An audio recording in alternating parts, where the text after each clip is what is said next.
Hello, everybody, and welcome back to another episode of The Grave, the podcast where I talk to friends, family, and even strangers about their paranormal experiences. My guest this week is a spiritualist named Jessica. She was referred to me by a previous guest on the show from season 1. If you'll recall Stacy's episode, Stacy has been talking to Jessica for a while now, and she was adamant that I try to get her on the show because she's the real deal. And just as a quick note from me about mediums, spiritualists, people who in general say or claim that they can communicate with the dead. I really struggle with the majority of people who claim they can do these things. I think it's pretty well documented how people can read others and do research and pick up on different little ticks and cues to give them hints as to, which direction they're going to go with their guessing. I think it's very hard to prove that you're a legitimate medium or spiritualist, even if you are, just given the vast amount of imitators out there.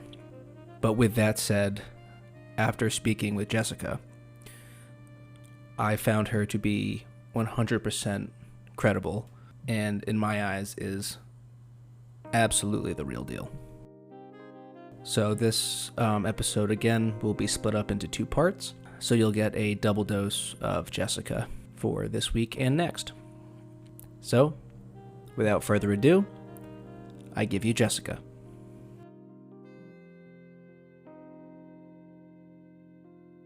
Nice meeting you. Oh, you as well. Yeah, I as you know, I talked to Stacy and she was like, yeah, I have this great person that I think would be good for you to talk to. So I was like, absolutely, send her my direction. But I don't know how much you know about kind of how this podcast works. But first things first, and again, thank you so much for doing this. Obviously, it's a Sunday, and I'm sure we both have other things we could be doing. So, good. But first things first is when you originally wrote, you say you classify yourself as a spiritualist. Is that different than a medium? Is there any sort of differentiation there? Or? Yeah. So, I have an issue with titles. So I'm a medium, I'm a psychic, I'm a healer, and I just use the word spiritualist because it separates from religion. It's kind of more all-encompassing, maybe? Is it? Yeah. Cool. I grew up very religious, Christian. Okay. And had to go to Sunday school all the time, church all the time, and it just never resonated to me. I was just like, this doesn't make sense to me. Yeah. This isn't accurate. This isn't right, whatever. But then when I was old enough to make my own decision, I was like, I'm done with religion. Okay, fair enough. So I guess back to kind of your gift, if you will. Is it something, I know you said, you previously said in your email that there's a time where you kind of tried to turn it off or whatever. Is it something that you feel is it on all the time, or can you in an instant be like, I don't want to deal with, hearing what I'm hearing or seeing what I'm seeing type of thing? It's on all the time. Okay. All the time. So if Spirit Dude, I call him Spirit Dude. Yep. Because he doesn't need a name, he's energy, but other people want to claim into names and stuff. But if he were to wake me up at 2:00 in the morning and tell me to get a hold of somebody, I don't question that. I get up, I'm not angry, and I know it's for a reason. Gotcha. Okay. So it's whenever it comes, and so are there moments though in the day where nothing's happening? You don't hear, you're not, talking with a spirit or anything like that? Or? Yeah. I'm human. Okay. It's so just, I don't have that ability. So it's just very interesting to me to kind of figure out how you deal with it on a day-to-day basis. He's the way that I would describe that, his energy, the energy that works with me or I work with him, is there 24 hours a day. Okay. It never leaves. Okay. And he is, Spirit Dude is kind of like the interlink between you and the kind of spirit realm? Yeah, he's the one that feeds me the information. Okay. So mediumship is very different from him, so to Yeah. say. So information, which would be through psyche, is given from him. Mediumship always comes through on this side. Okay. So like the Renee person that I told you about was always attached here. Gotcha. So it's two different energies. And I always say, like, a lot of people say, how do you do what you do? And I'm like, I don't know. I have no idea. I don't need to know. Yeah, I just do. Right. I've never done classes. I've never done seminars. I've never had to, because anything that I need to know or learn, it comes from him. He is my greatest teacher. Gotcha. Okay. And that's just so, and he's just been with you since you can remember, kind of just. Yeah. Yep. Wow. That's just so wild to me. So, and I briefly asked you this in the email as well, but as far as like hearing versus seeing, is it mostly you're hearing messages and things like that, or do you get a little bit of both? Well, all actually. I visually see. Sometimes it's just a blip, like a flash. Mm-hmm. Sometimes it's just a word. Sometimes it's long conversations. It's just all on different. It's like, just use me. Yeah, I guess you're the conduit. And I'll get it. So. Okay. And the one thing that I think is very unique about me, and believe me, I do not know how I do this. When I come in present with a client, it's almost as if my brain goes numb. So I don't filter, never filter. Right. And I don't get my human brain involved, very rarely. And it's almost like my brain just shuts off. And then it's all energetic energy that's just flying around. Wow. Okay. I mean, the visual definitely makes sense for me. So last question before we jump into kind of your stories. I mean, I presume this works, but obviously, like over Zoom, you're in California, I'm in Connecticut. You can do. I didn't even know where you were. Oh yeah, I'm all the way East Coast. But it does work over, distances like that, or via. Yes, I have clients in Germany. I have clients in France. I have clients in Hawaii, Switzerland. Wow. Okay. So it doesn't matter where you are. It comes through. I will say though, as far as information, boom, spot on. I don't care. You could be in Japan. Right. Mediumship is a little different. It's a hit and miss over video. But the yay part about me, if nobody's there, I'm not gonna like bullshit you. I think that's the cruelest thing you could do to somebody, is pretend somebody's there when they're actually not. Yeah. I don't do that. And the way that people come through, for me, they give such detail. There's no way I could have like looked it up on Facebook, looked it up on Instagram, pulled it out of my ass. Right. Yeah. So yeah, what you're getting is legit and hopefully something the person needs to hear, presumably. Right. Cool. Yeah. So I guess let's, that was all. Those are like big questions. And I was like, I just don't know how it all works. And I would love an answer. Yeah. So that was very insightful. Thank you for that. So let's just jump right in. I know, your first story happened when you were fairly young, right? Yes. So I'm adopted twice, and I was born in Portsmouth, Virginia. And the family that first adopted me was in the Navy base, and somehow got stationed out in California, Port Hueneme, California. Okay. So that's how I got to California. I was with that family for 3 years and then put back up for adoption. And I had to be in medical foster care. They did quite the number the first 3 years of my life. Basically, when I was 3 years old, I only weighed 16 pounds. So I know that I've always had somebody protecting me on the other side. I didn't know who. Anyway, so I was in medical foster care for 6 months. And then on June 15th, 1970, I got adopted again by my family that I have now. And like I told you, that's when I became a true family member. Right. So anyway, there were trials and tribulations, as everybody has in growing up, whatever, blah, blah, blah. So just one morning, I don't even know what time it was, but I was sitting on the couch. Mom was doing whatever she was doing, and this man appeared solid, literally solid. It wasn't like I could look through him. I mean, face to face to me. As if like I had walked into the room, just a straight up person. Straight up. So I'm just sitting there. I'm like, well, that's cool. And he goes, do not be frightened. I'm your biological granddaddy from your biological mom's side. Just real quick too, did you, when you saw him, were you like, that's just a person who walked into the house, or were you aware that this was? Nope. He just appeared. Okay, so you're like, this there was strange. No walking in. Yeah, no, just okay. Boom. So then, I mean, he, and this is really important to say, which is part of the story. Mm-hmm. He had on a black hat, skinny black tie, white shirt, like a black jacket over it, black pants, had a cockeyed stand, had a cockeyed smile. And then he said, don't be frightened. He goes, I want you to know that I'm looking after you. And don't worry, you will meet your biological mom. Really important. I'm like, okay, cool.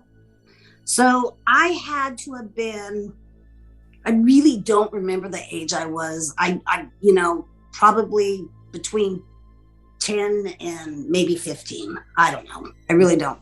So anyway, I never forgotten that. Ever. Never forgot the vision. I mean, it's so in my brain. Still. Burned in there, yeah.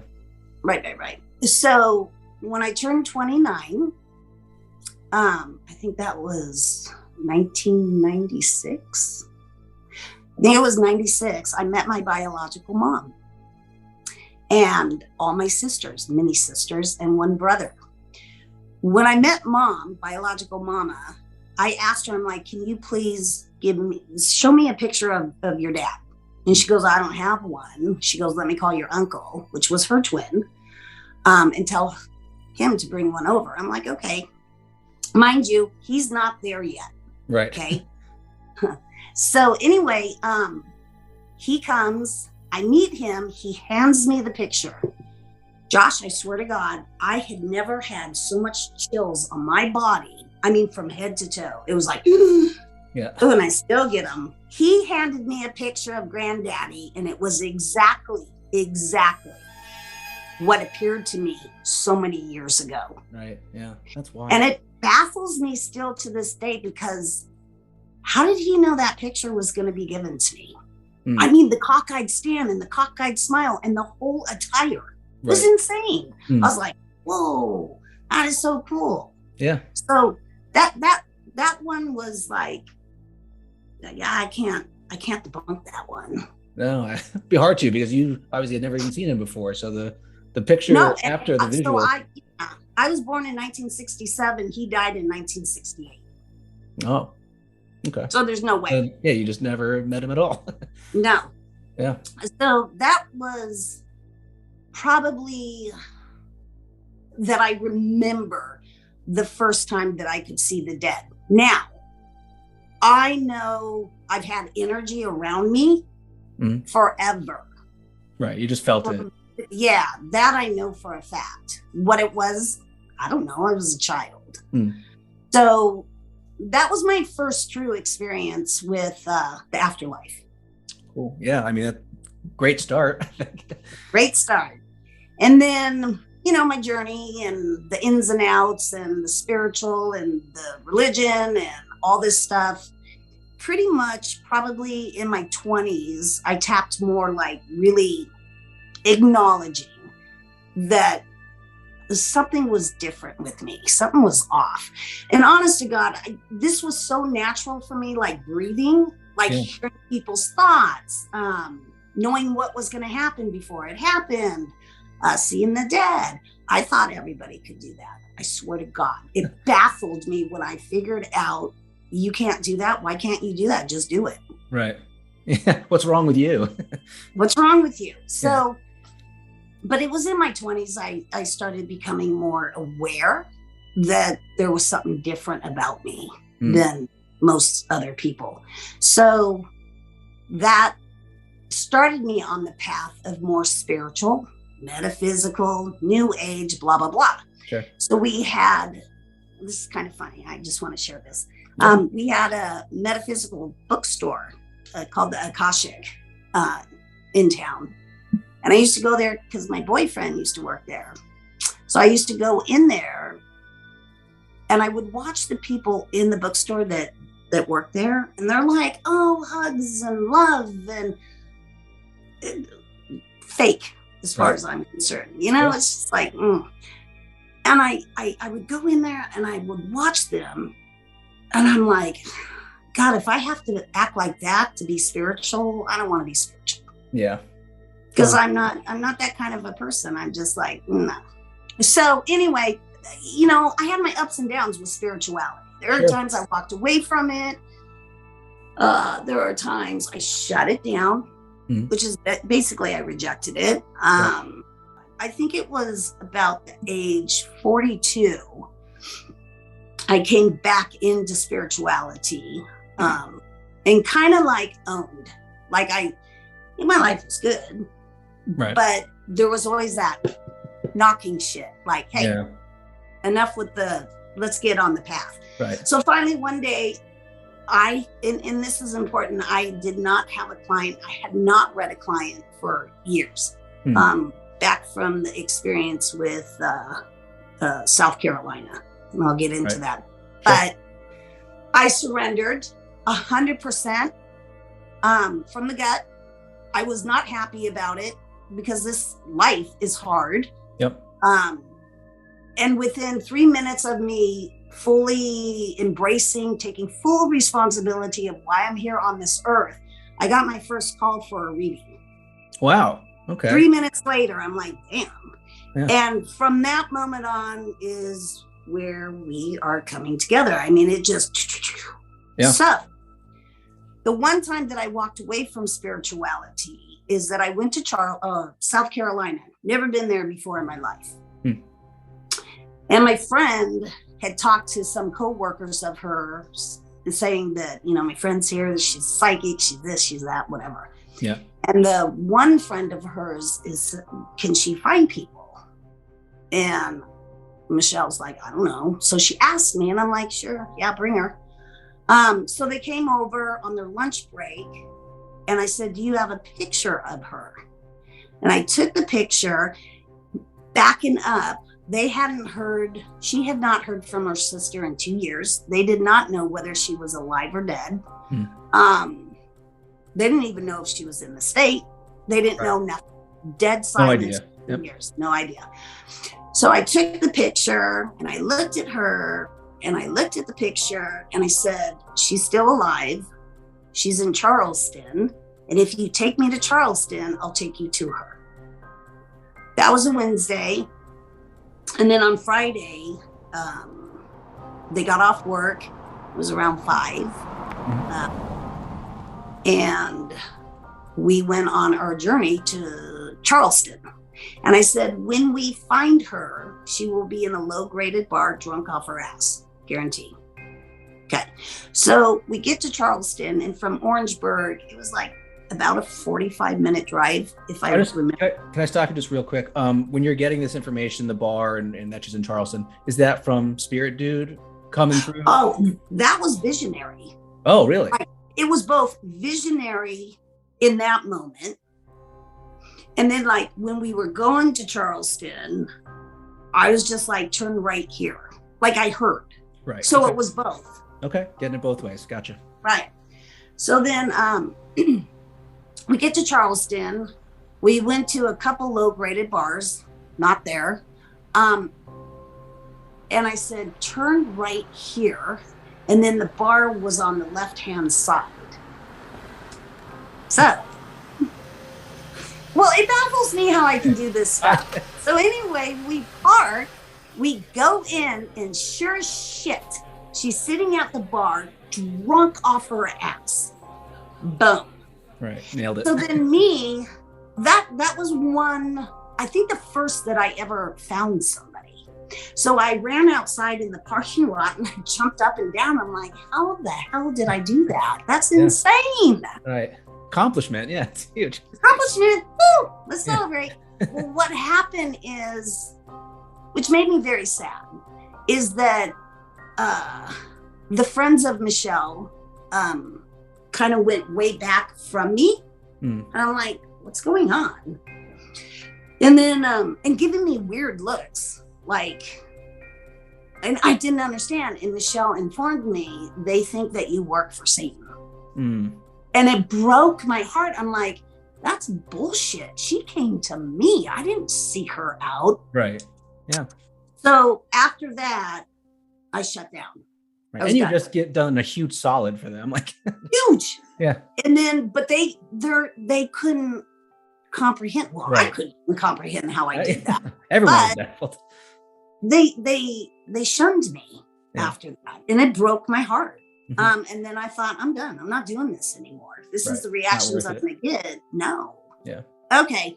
So then, which brings up to the releasement and the responsibility and all that stuff that I did. And then getting the call 3 minutes later. And then from there, it's just been boom, ba boom, ba boom. And I will never walk away ever again from what I do. But that was one. I made little bullet notes. Yeah, no, that's fine. There's so many I want to tell you. Yeah. There's so many. I would love to tell you about Pope John Paul, because that brings in the religious part. Sure, let's go. Okay. So, a lady contacted me, Grace. And at that time I was going to people's homes. So when I got to her house, so I may cry in this one because this is baffling to me. But anyway, when I got to her house, she opened the door and she was probably in her early 80s. But I knew, just looking at her, I was standing in the presence of something huge. Like, I didn't know what. Never been there before. Never met her. Right. So anyway, so she says, come in. And I walk in, boom, take a right, boom, take another right, boom. I mean, it was just in 30 seconds. Yep. So I didn't see anything else in the house. It's really important for you to know that. Okay. Yep. So I go into her office and I sit down. I start reading her. And she's lovely. And there's nothing in her office that represents Catholic religion. Right. It's just her office, a work office. So I'm sitting there, I'm reading her, and then all of a sudden, Pope John Paul comes through. Josh, he was gorgeous, gorgeous. And I didn't know anything about the Pope or this and that. And so anyway, he had that big hat thing in, visual again. I think it was red and yellow. I know that color was in it. And his robe, whatever that thing is called, whatever. And he comes in and I'm like, no, this shit I'm making up. That's not right. No. And he kept saying, let her know I'm here. And I'm like, no, I'm not looking like a fool to an 80-year-old. Right. But he wouldn't leave. And I just kept saying like, no, this isn't real. This isn't real. He would not budge. He would not leave. Pope gets what he wants, you know? I guess so. Yeah. So anyway, I'm reading her. I don't remember anything that was said to her. And I finally thought, okay, he's not going away. So then I looked at Grace and I said, there's somebody here for you. And I hope to God you understand this. Because I was nervous, like, And then she goes, oh, who? Okay. And I'm like, Pope John Paul. She looked at me, she smiled, and she goes, what's the message? And I'm like, oh God, no. It's not even phased. She's like, of course. It's not. So then he starts talking, but he's talking in Latin. I'm like, dude, I don't speak Latin. I can do a lot, but Latin is not. But here's the coolest part about this, because he then, and I could feel it, he started changing his energy. I don't even know how to describe this. I could tell he was changing the energy so I could understand. Wow. It was a trip.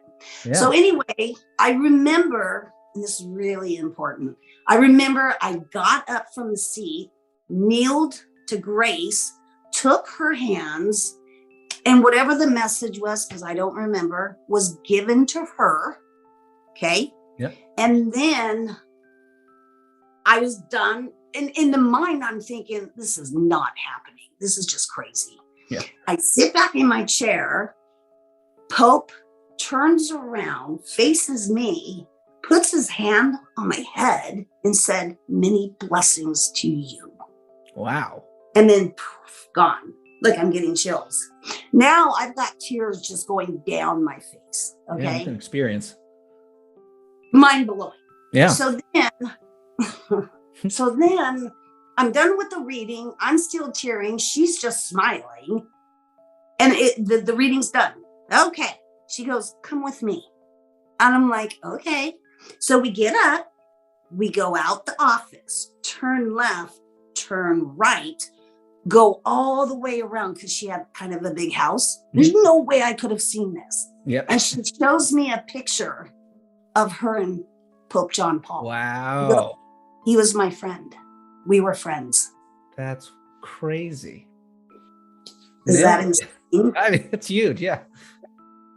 So that was one of my, because when I left the house, I drove down the street. I had to pull over because I was just bawling. And I'm like, I can't believe what just happened. This is insane. Yeah. I mean, that's something. So because of that, me and Grace became friends. So it just was insane. So that was one of my pretty cool ones. I had a lot of cool ones, actually. But also I would like to share too, there was one incident where I was here in this house by myself. And I was actually talking to my friend, that's my best friend that I live with. But she was up in Mammoth, but I happened to be on the phone with her. And then all of a sudden I'm sitting over there. And then all of a sudden I have sliding windows, mirrors. Okay. Yep. All of a sudden I hear really hard. Like somebody just hit them. Right. And I'm like, oh shit, somebody's in my closet. That was my first. And I'm like, shit. Yeah. And Sandy goes, well, stay on the phone with me and go look. So I get up, I open it, nothing had fallen. Nothing was in there. And then all of a sudden I got this evil, dark, I don't know evil, but dark presence. I'm like, shit. So I ran out to the backyard and Kathy and Sandy are like, well, we'll come home right now. And I'm like, you're 8 hours away. And I went through a pack of cigarettes, I think, at that, because it scared me. It literally scared me. And I'm like, okay. So then finally I hear spirit, okay, say, go back in there and do what you know to do. I'm like, shit. I was trying to avoid this. I'm like, shit, okay. So I come in, I sit back on my couch. This is so fascinating to me. I sit on my couch and I'm trying to find it, literally try to find it, see it, whatever. Yep. Spirit comes in and says, stop trying to find it. Your eyes are protected from seeing evil. I'm like, shit, okay. Oddly specific. So he goes, just do what you know to do to cast it out, get rid of it. So I did the ceremony. I did the smudging. I visualized a spiritual hand, which I would have called God, taking the energy and shunning it out. After I did that, then the peace and calmness just came back. Isn't that insane? So here's a question on that. Would you classify that like dark presence or feeling as something demonic, or is it just more of a dark energy? Could have been attached to like just a mean-spirited spirit or something, or is it much more like demon-esque? If you believe, I don't know if that's something that you ascribe to, but well, demon, Satan, devil, this, that. I would say it was an amazing, powerful, dark energy. Okay. For whatever reason, how and why, I don't know. I can't remember if I had a client earlier. I don't remember. But I would claim that it was a very, very incredibly pitch black, dark energy. Well, my follow-up to that is it something that maybe like you got from a client? Like, is it possible that something attached itself kind of to you Possible. from? Okay. Possible. Okay. Yeah. I mean, have you experienced a lot of crazy happenings in that house, or is it just that one that? No, just that one. But yes, other things have happened, like temperature fluctuations. Yeah, just kind of things that I would debunk. I'm a debunker. Like I am one that will debunk. Good. Before I claim in, right. Oh, okay, this is something. Yeah. So I had one client that came in this room. I sat there, she sat there. I swear to God, it was the craziest thing. This eye of hers was screaming, help me, help me. This eye of hers was pure hate and evil.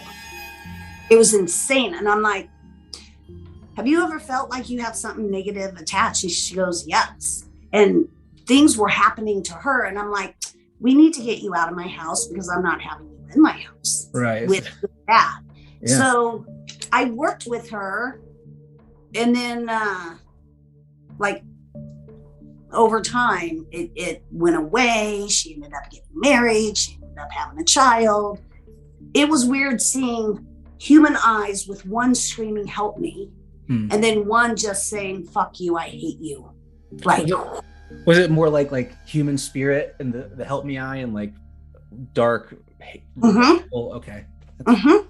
So it's kind of like that thing, like good versus evil was battling. Right. Yeah. The devil and God are raging inside her type of situation. Yeah.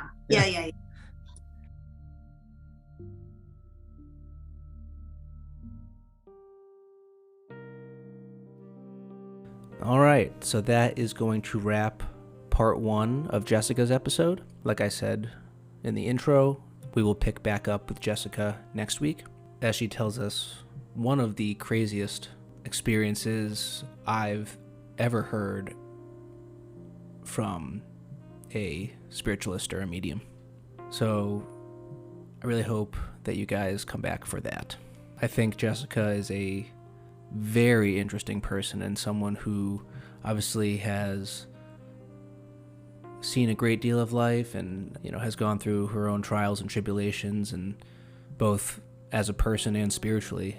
And I believe that, those experiences when she was younger and throughout her life have really shaped her and enhanced her gift and how best to utilize it. So I hope you guys enjoyed this episode. And as always, I hope to have you all back for some more scary stories.